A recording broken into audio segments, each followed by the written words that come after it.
لبیک یا حسین،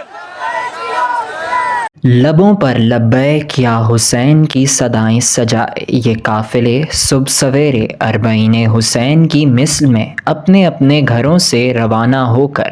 غم حسین خود پر طاری کرتے ہوئے اپنی منزل مرکزی امام بارگاہ پیر سید علم شاہ بخاری مظفرآباد پہنچتے ہیں، جہاں سالانہ مجلس عزا بسلسلہ چہلم امام حسین و اصحاب باوفا منعقد ہوتی ہے۔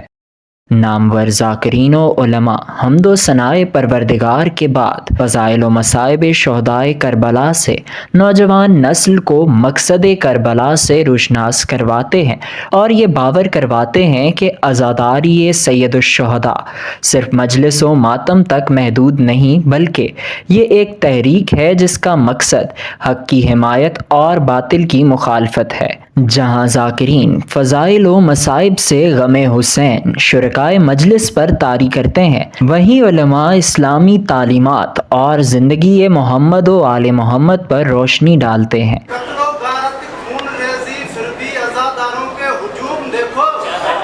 یزید جتنا چھپا رہے ہیں حسین اتنا ہی شا رہے ہیں۔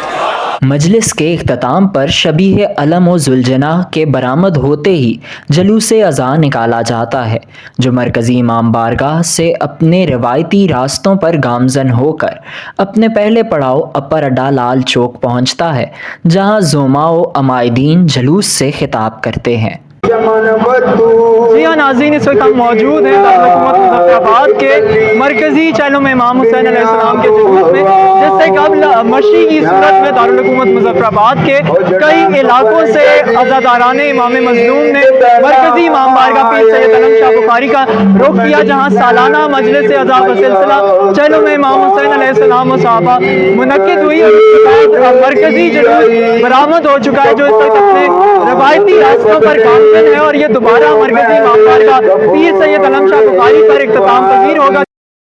بعد ازاں یہ جلوس، جس میں نذرانہ عقیدت کے طور پر نوحہ خوانی و ماتم کی صورت میں پرسہ پیش کیا جاتا ہے، اپنی آخری منزل مرکزی امام بارگاہ کی جانب دوبارہ گامزن ہوتا ہے، جہاں یہ اپنے اختتام کو پہنچتا ہے۔ جلوس کے راستے میں نہ صرف سیکیورٹی کا بھرپور اہتمام کیا جاتا ہے، بلکہ شرکاء جلوس کے لیے نظر و نیاز کے انتظامات کے ساتھ ساتھ شہدائے کربلا کی پیاس کو مد نظر رکھتے ہوئے جا بجا سبیلوں کا بھی اہتمام کیا جاتا ہے، تاکہ عزاداران امام حسین تر و تازہ رہتے ہوئے عزاداری سید الشہداء میں مصروف عمل رہیں۔